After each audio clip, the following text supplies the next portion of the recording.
good afternoon. This is Joan. How are you all today? Well, we're gonna sew and we're gonna quilt on this baby quilt. So this is the continuation off of, so we prepared the quilt, remember how it just gave me all kinds of problems. And then the next one was where I was, well, I don't think it was giving me problems. I think my head was giving me problems, and the only reason is because I'm so used to using my calculator on my phone, and now I am videoing with my phone.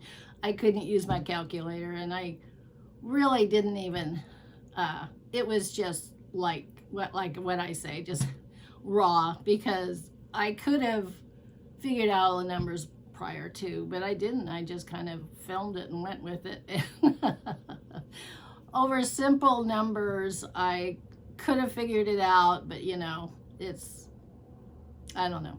I think I was more distracted and worried about what you guys were thinking than what I was thinking. But anyway, we got through it, right? And that's what matters. So today, this is, like I said, this is a continuation. And what we're going to do today here is I'm using my walking foot. This is the walking foot right here. I don't know if you can see it. I wanted to film it so you could listen to me, talk to me, or watch me and watch the quilt at the same time. So I don't have like an overhead camera or anything, and I think I don't know, maybe with your like with my phone, if I'm watching something, I can just, you know, pinch it and bring it out so I can see what is going on. Bring the picture in closer. So anywho, okay, so let me get my gloves, they dropped. So this is considered like free motion quilting. And in order to free motion, you need some gloves. And these gloves kind of have like I don't know, like a rubber at the end of it. And they help you push the fabric or the quilt through the walking foot, or if you were using, you know, an up and down quilting foot, that would help too. I mean, these help that too. And you know, it's funny, it's been a while since I've used my walking foot on quilts, so I kind of had to look back in my instructions. I mean, I know how to put it on, which is no big deal, but on my sewing machine, there is a knob where you can drop your feed dogs. Well, I couldn't remember. So I started sewing and it sewed fine, and I thought, well, gee, maybe I was supposed to drop my feed dogs. So I dropped them and I couldn't go anywhere. So I raised them up again. So that's where we're at. And so my whole thing is I'm going to start sewing at the corner here and all the way across. And I decided to go right down the middle. And by going down the middle, it will, it kind of like evens it all out. Some people, when they do free motion, they start right in the center of their quilt. But I think when they're doing, excuse me, free motion, and plus they're doing swigglies and that sort of thing, and they don't have it on a frame, free motion in the center, I think it just helps keep all the, I don't know, I think it just, how can I say, it just keeps it from puckering, I guess you could say, or wrinkling or whatever. I don't know. I don't really do that, and I haven't done it yet. So, but anyway, so all I know is that that's not what I'm doing. I'm just starting here. Okay, so let's get started.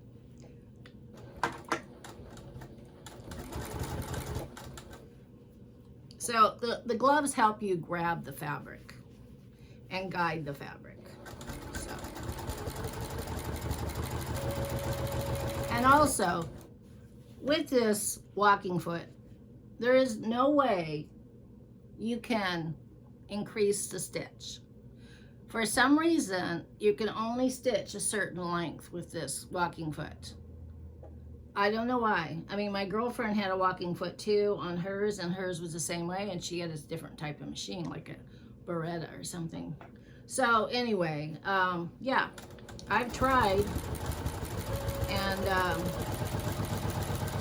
I can't increase it.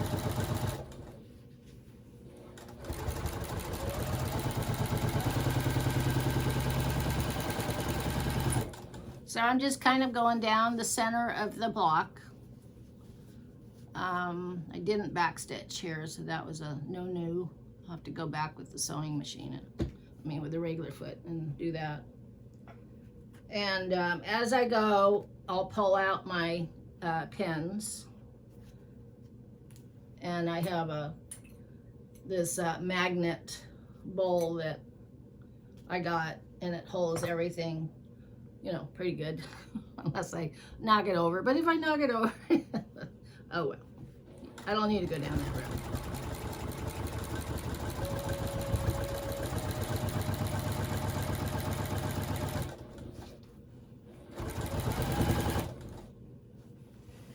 Okay.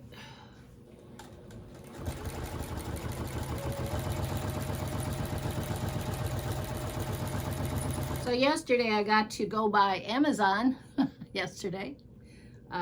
There's one in a town next door to our town, and these kids across the street that I'm making this quilt for, they're applying for a job at Amazon.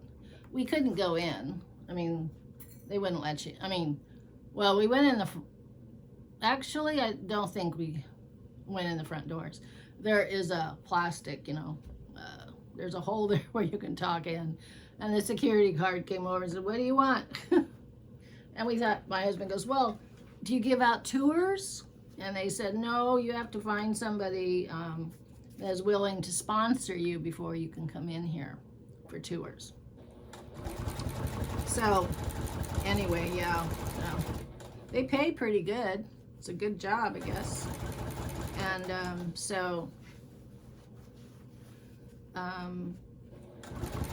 they have worked for them before, so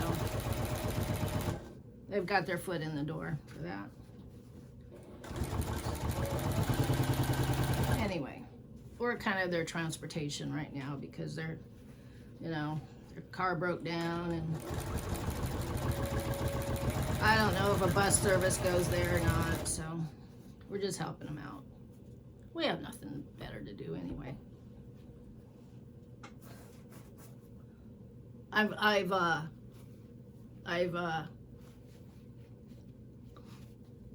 Let's see, I don't know what I want to say, but my nose runs in here, and you guys are very aware of it, so I've got a box of Kleenex in here now, so.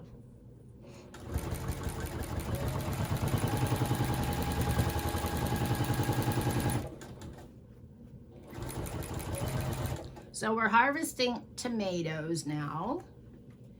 And of course we've been harvesting corn and cucumbers, and we dug up all our potatoes, and we really didn't have a really good crop. I think it was a little bit better than it was when we were growing in potato bags.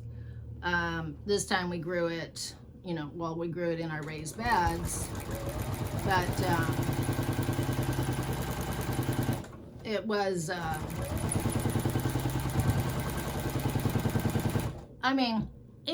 it wasn't a ton of potatoes, and we got more seed potatoes than we got big potatoes. So in the fall, I want to plant the seed potatoes again. And the seed potatoes are just like little potatoes, littler than little ones that you can get, little. So they're just seed potatoes. So I'll plant those again in the fall and see if we get anything. It's worth a shot.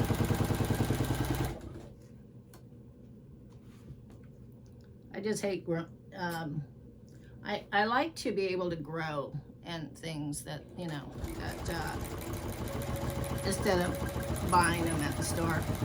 And my husband, the really, you know, he'll eat potatoes, but it's not, you know, it's not on his #1 list. And so he goes, I could do without them. And I said, yeah, well, I can't. So I'm so allergic to a lot of things, and potatoes I'm not. So,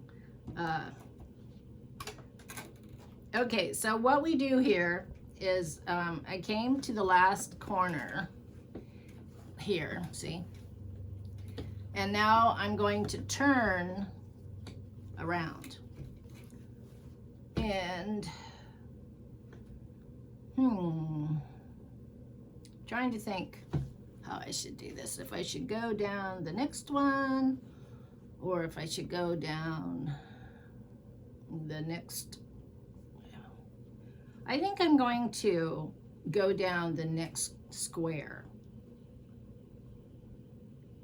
That's what I think I'm going to do. Instead of doing roll after roll after roll, I'm just going to go from square to square, you know, cross over like that. So I'm going to snip this thread here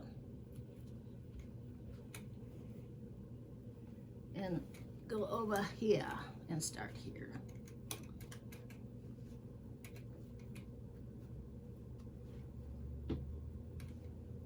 And in the meantime, while I'm doing this, I'm going to stretch the squares out a little bit so I can get it to stitch evenly, hopefully.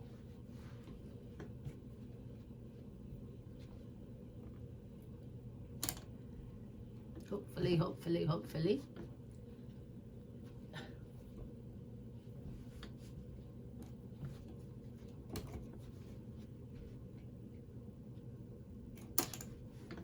Okay. Oh, wait, I'm going the wrong direction. I gotta turn it around. Let's see. I'm gonna put my foot down, which is the needle, and I'm going to turn this around like this and like that, and see how it comes out. Okay. What was that? My scissors. Okay. All right. Also, I wanted to let you know that I'm using gray thread on top, and since the background is dark, I'm using black. So I don't have blue. So all the thread, the colors, the only colors I have is white, gray, because gray is a, you know, color that you can use on anything, and black. And then I do have a green, which is like a leaf green, kind of like a leaf green. Not dark, but a light leaf green. And then I have a lavender. And I bought it, I don't know why. But anyway, I have that. I don't have that. Like I said, I just don't have that many colors.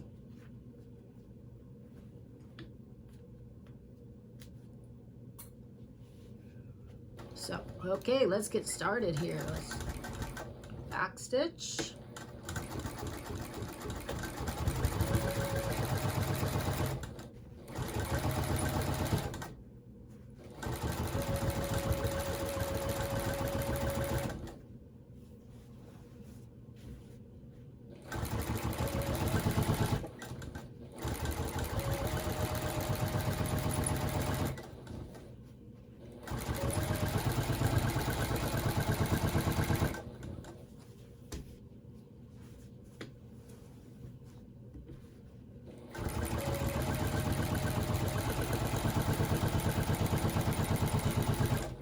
Kind of would be nice if I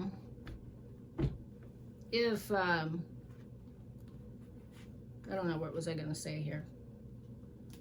I lost my train of thought. Maybe it'll come back.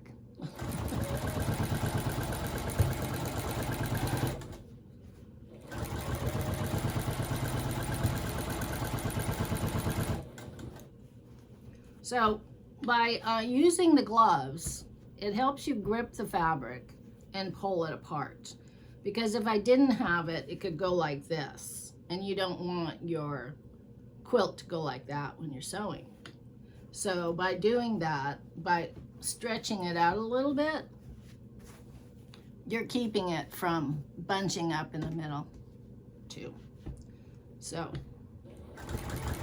and it helps push the fabric through the feed dog. So anyway, the walking foot also is good for thicknesses. So if you're just, if you're sewing a quilt, okay, you're sewing a quilt, or you're sewing something that's heavier, like, like you can get those, that heavier type fabrics, like minky or that blanket fabric. I don't know, I forgot what it's called. You can use a walking foot on that because it helps move everything in through the feed dogs and all that jazz, and it makes it go through all as one instead of individuals.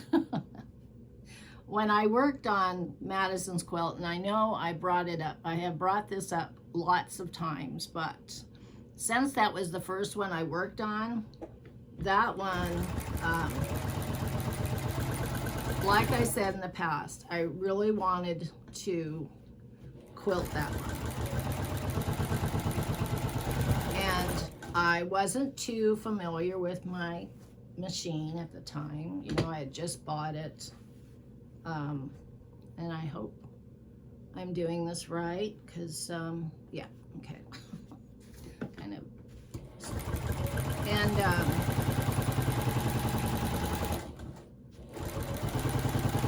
so after I got it all put together and I got the back on it, I mean, there was a lot of things about Minky I didn't know. I really didn't know. I mean, I read about it and stuff, but like I said, I've never worked with it before. And I know it's been around for like 10 years or so, or even longer. But it was new to me, because I hadn't sewn. I haven't done anything, for years. So, like I said, I really wanted to, and I even tried to quilt it, and I couldn't do it. It was, even with this, I don't know what went wrong, but I was so frustrated with myself. I had to try to rip it out, and that was really difficult because the stitches are so small, and it was on Minky. I don't know if you know what Minky is. I'll get some for you.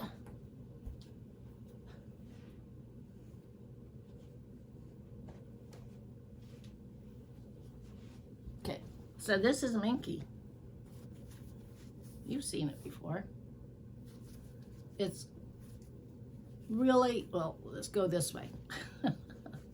It's really stretchy, okay?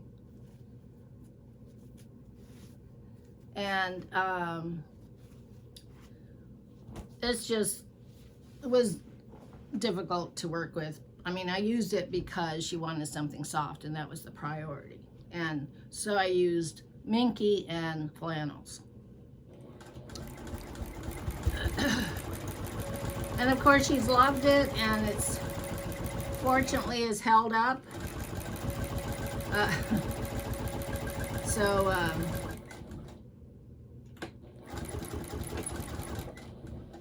I'm gonna go over here and fix this one while I'm thinking about it.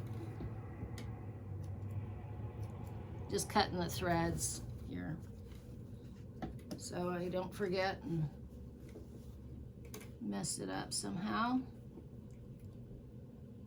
It was just checking to see how it was gonna sew and not anything else. So.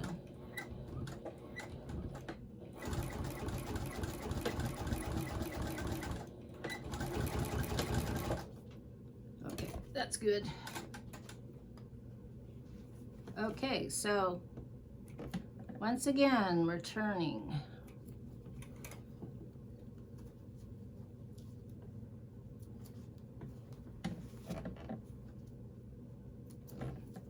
I have done a hand quilting once.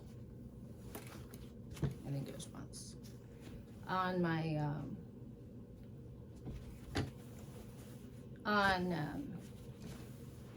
a quilt that I made for my one of my granddaughters, my other granddaughter, Aurelia.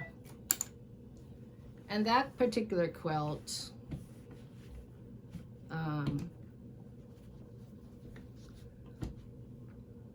I don't recall why I hand quilted it. I think I wanted to try to use metallics in this, but I could not get metallic thread to go through this machine.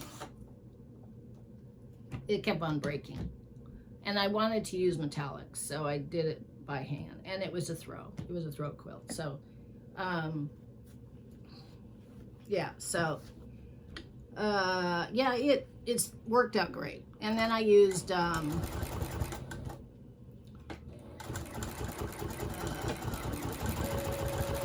used like a neon thread, and I think I sewed that on by hand too. A neon thread, so it would glow in the night, because the whole idea of that quilt was, you know, here she's a young, you know, when I make quilts, I think about the person I'm making them for. And so she's like, she might be 16 now. I'll have to check my dates. But 1 p.m. she's young, you know, and when they're that age, they're, you know, just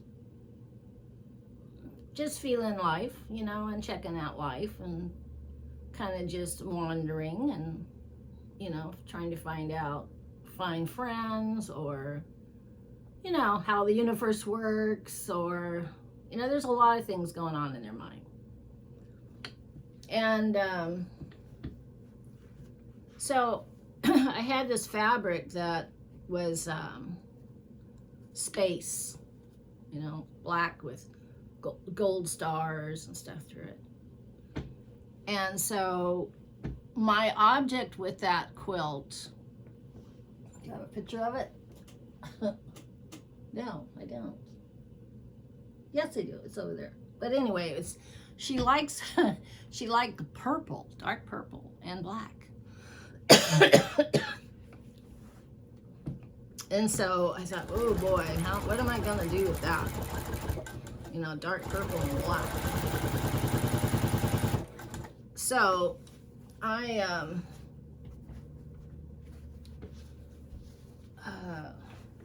that one was a little hard for me. But I kind of got a theme of space, and like each square in that quilt, it was like they were floating in space. But it was called fence post was the name of the that was the quilt name.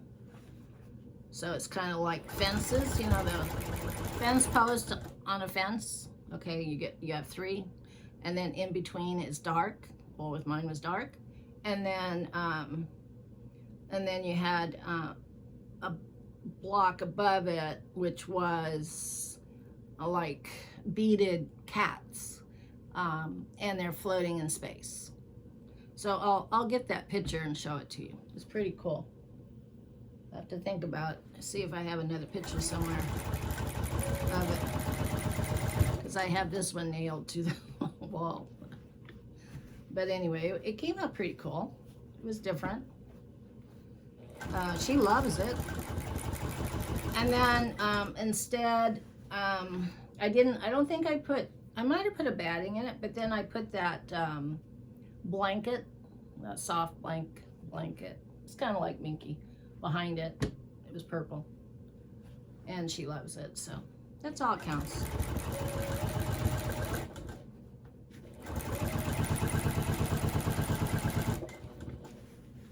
And then my other grandson,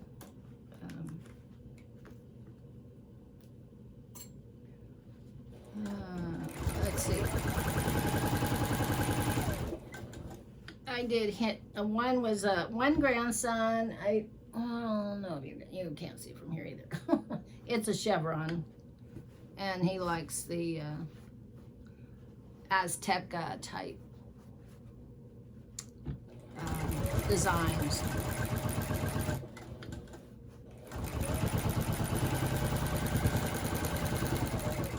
So yeah, so when I do a quilt, you know, if it's colors that they like, some people have no clue what kind of design they want, a pattern, and I kind of try to change it up and try to do something new each time. And of course, I also, instead of sticking with the traditional, I like to change it up. So with like Laura's quilt, which was a log cabin, and it was, you can't see it from here either. It's on my other board, but it's a log cabin, and I just didn't want that traditional log cabin, so I turned them and I made a cross out of them, crosses. So there's 1, 2 cross, and then the center there's a cross, and then there's crosses both down here, I believe. So I turned them, and I did them half in a triangle. So the top triangle was off-whites, and the bottom was purples and greens. So yeah, so I just turned them to make crosses. And I had made several different designs that she could pick. And she picked that one. And I really didn't have a way, you know, I had just taken, like, I had came up with 3 or 4 different designs that I could do for her. One I wanted to do, like, was a grapevine on an arbor. She didn't want that one. And then, so there were several different ones. She didn't like any of those except for the crosses. And I thought, oh, okay. I'll have to figure that one out. I had no idea how to do it.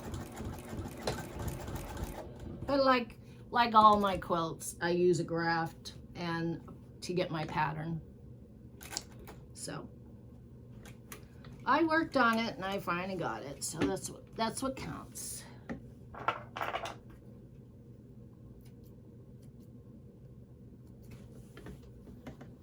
Let me see here. Okay. How are we doing? So my goal is here with this. I think I'll start on this side now. So what you do is you work from, I just did 1, 2, 3 rolls down the center of each block. So now I'm going to start over on this side to start my rolls going down. And that kind of just keeps it all kind of even. And as I'm going, I'm also stretching a little bit so the fabric isn't bulking in the center, you know. And although this fabric, this top, quilt top, I sewed it by hand. So it's not a consistent sewing job, as I would say. Like a sewing machine would be. It's more, I don't know what it is. It's Joan sewing.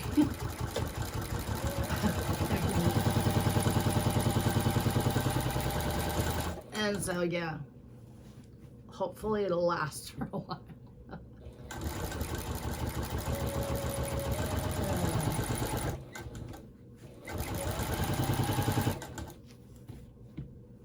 There was on Facebook, there's these different groups that you can join, and one of them was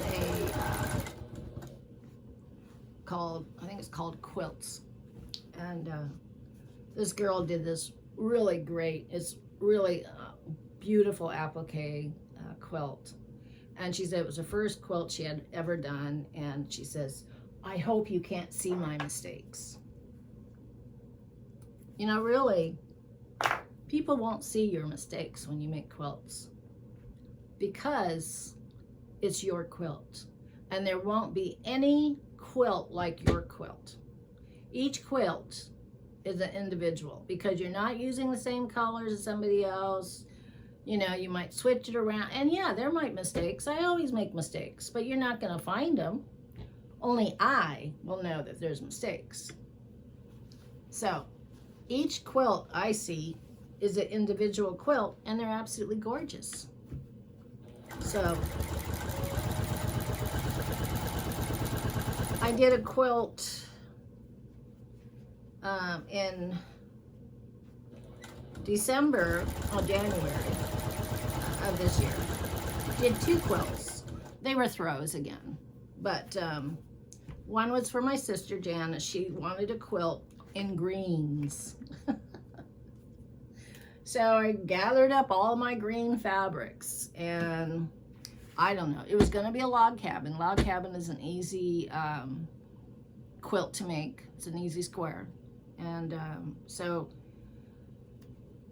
I did it in a log cabin, but I had, all greens is hard to do for me. I use lights and darks greens, but then too, some of the greens maybe had a flower on it or something, and that was good, and some had white in it. But for me, for my brain, it's easier for me to have, I need lights and I need darks, and sometimes I need a little bit of another color in there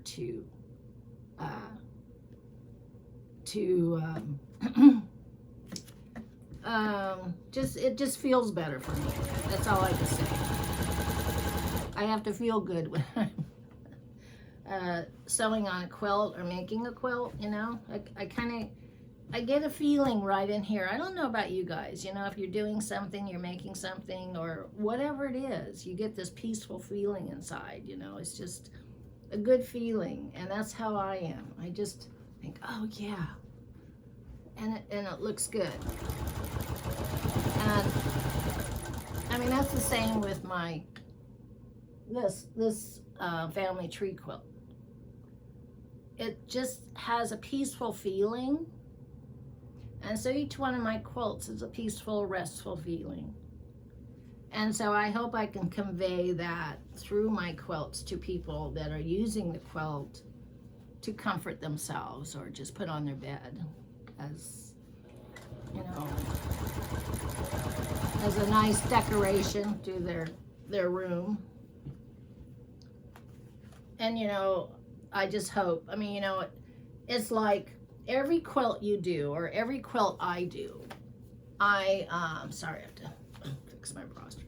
Every quilt I do, it's hard for me to give them up. You just absolutely love them. And and it's hard to release them, packing them up in a box and sending them their way, because you've been working on that quilt, like with Maddie's quilt. I always say Maddie's quilt. It took me, let's see, started in June. Well, they asked me in June, and so it took me a month to get it together.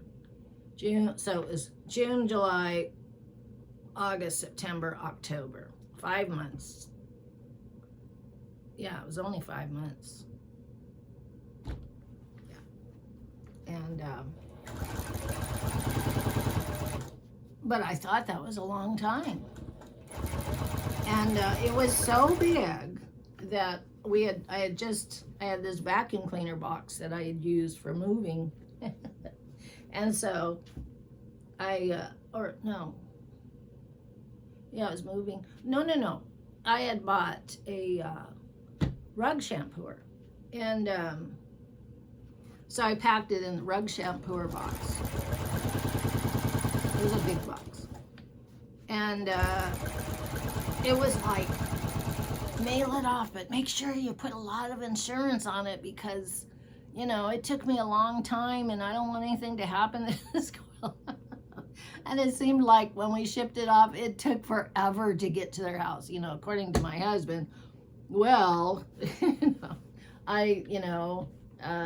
to send it off first class or whatever, it's going to cost a whole lot of money. So it's slow going here. It was like, did it get there? You know. Anyway, my whole thing is I want to see them get it, and I want to see them love it as much as I did. And if it ever got lost in the mail, it would crush me. And I think it would crush them too. But it would crush me to think that they never received it and somebody else got it. So, anyway.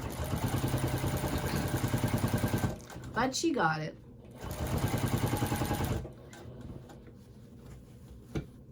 And she loved it. So, that's what counts.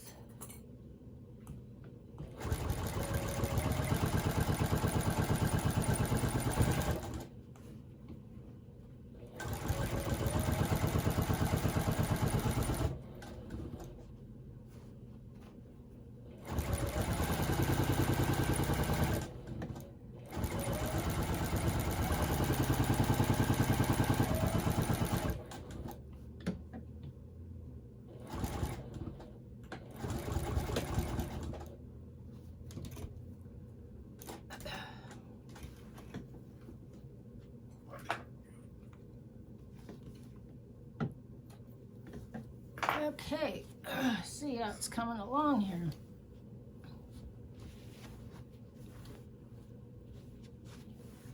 All right, so what I'm going to do is I'm going to continue on with this. I don't think you're going to want to sit here and watch me do the whole thing. I mean, maybe you do. I mean, I could do that. Let's see. How many minutes are we into? Oh, we're into 37 minutes. Okay, well, that's a little past half an hour, huh? I'll do one more roll here.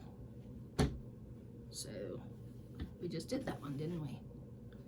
Okay, so let's do one over here. So, what I'm going to do from here, oops.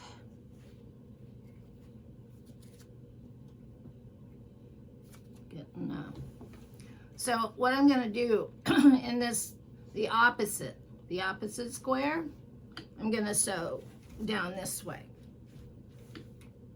Let's see. I'm going to go this way. So I got rolls that are going down from corner to corner, in my each square, right? So at the top here, I'm going to go the opposite direction. Now, normally I wouldn't do this at this point because I would do all my lines going down. But since you're watching me, I'm just going to go ahead and start doing it up here at the top of this corner, this square here, and go straight across.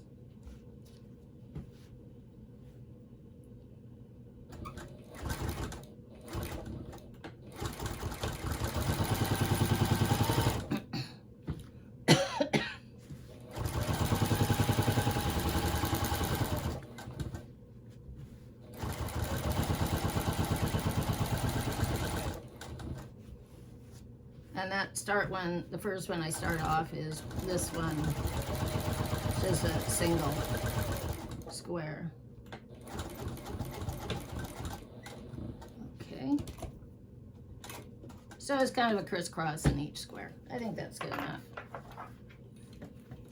I don't think it needs,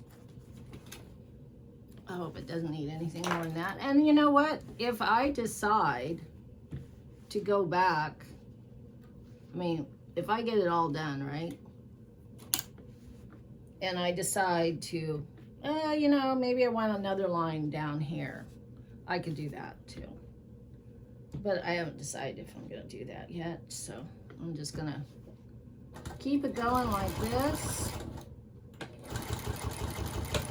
And you know,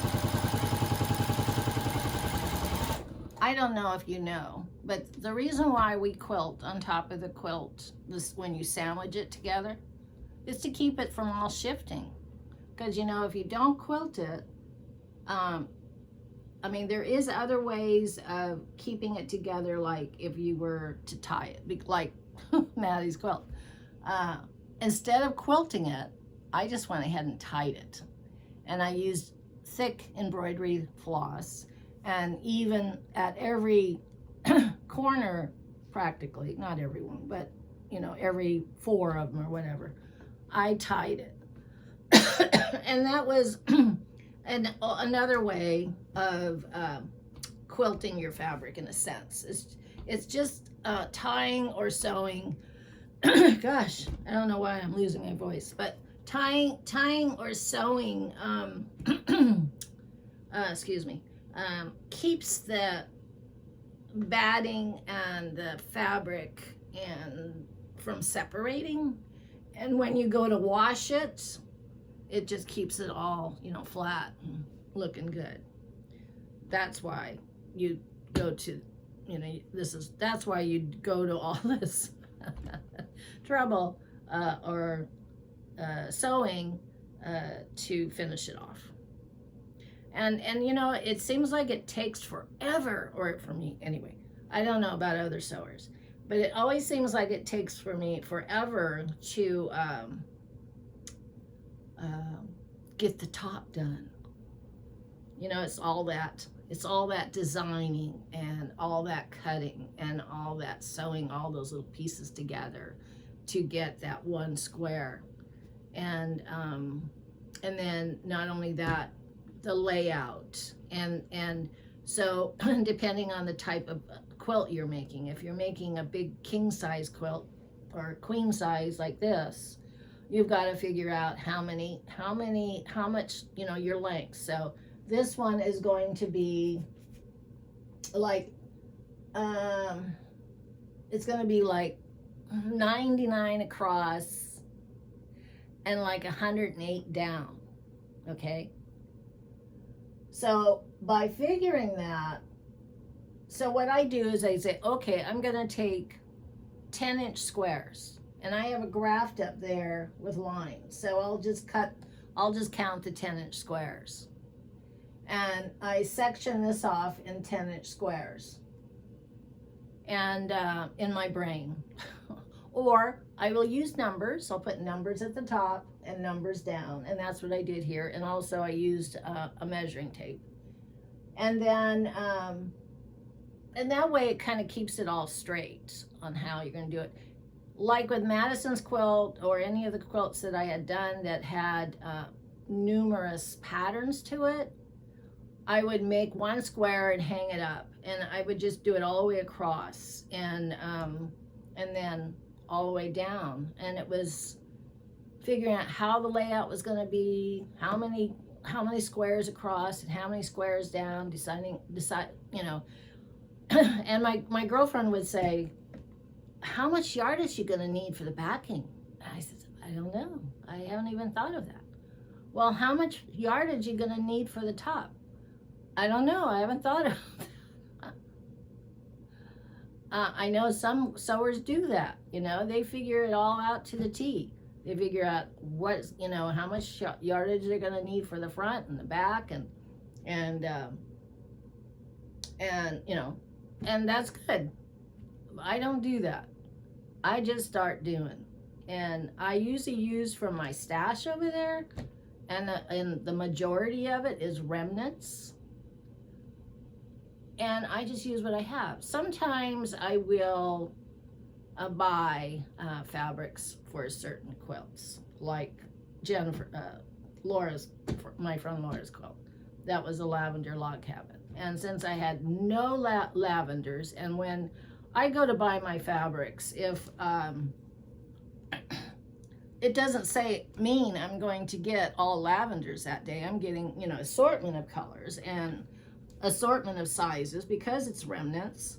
So I will purchase fabrics for certain quilts if I don't have the quilt, the colors. If, like, I'm going to be making one for my neighbor next door and she wants a quilt purple and orange. She likes purple and her husband likes orange. So purple and orange. So, but you know, I haven't decided really what pattern. I might just do the log cabin because she loves the log cabin. So I might just do it. And plus, they're going to be building a house soon, and it's going to be kind of like a cabin. So it would, to me, it would be ideal for to use that design for their quilt. And she likes it, so it's a win-win for me. I don't really have to think about it. But I've been collecting fabrics for her quilt. Okay, so let's see, where do I stand here? I'm gonna turn the quilt around and work, excuse me, I'm gonna work here. So, as you can see what I'm doing,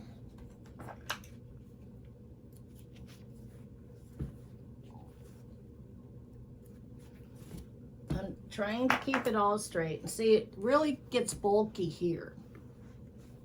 Really gets bulky here. And I have a wide neck. I mean, this is pretty wide. There is some machines that are longer in necks, and I use this Juki on my frame. Now, if I had a quilting machine, an actual quilting machine, this neck here would be way out here, and you would get like this much space for quilting. I mean, it's a taller machine and it's got a larger neck and that sort of thing, and it's just made for quilting,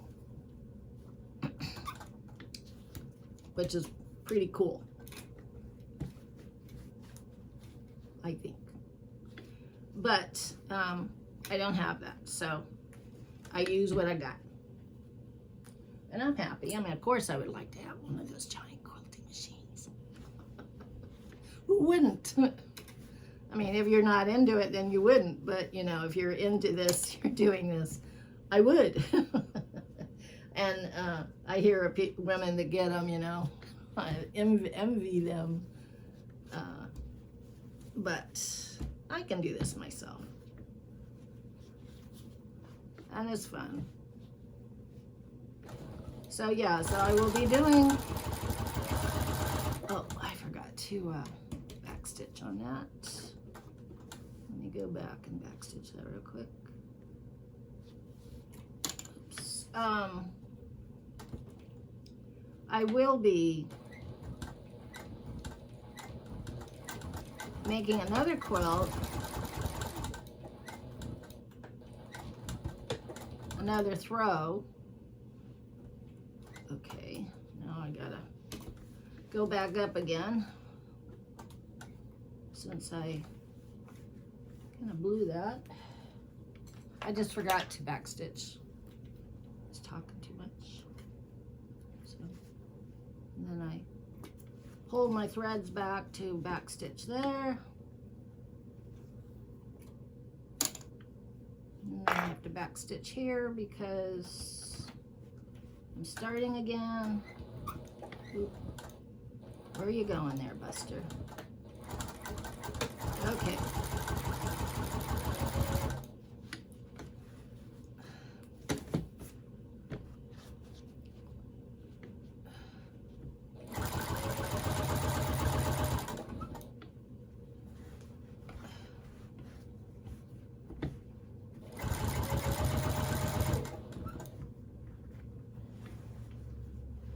Like I said, my friend that I've known for, let's see, 40 years,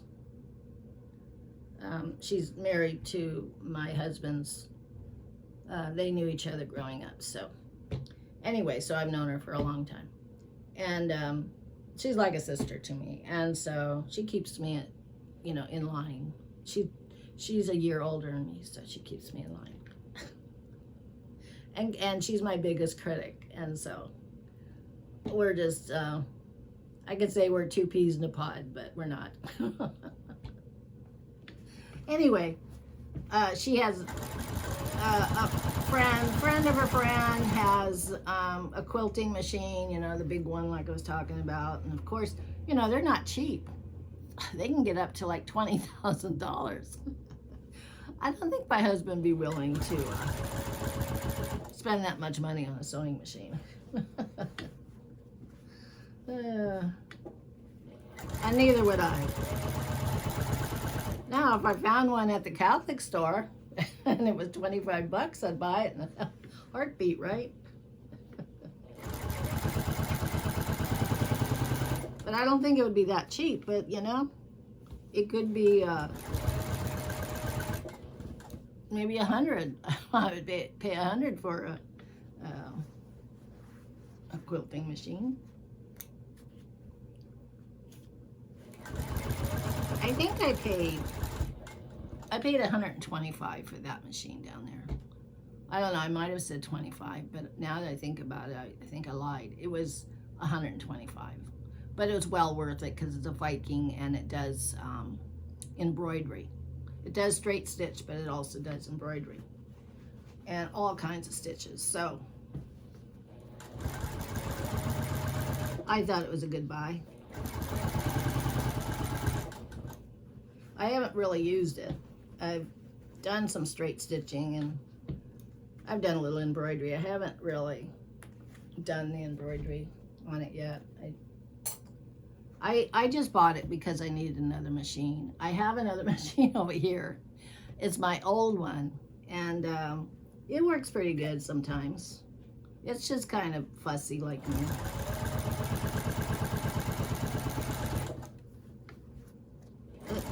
It has its moods. Oh dear. I hope I'm doing okay here. Okay.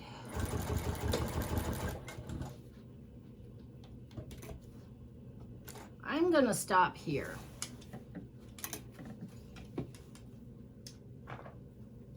Because it's now an hour and I'm sure there's other things and things that you all need to do and but so I have sewed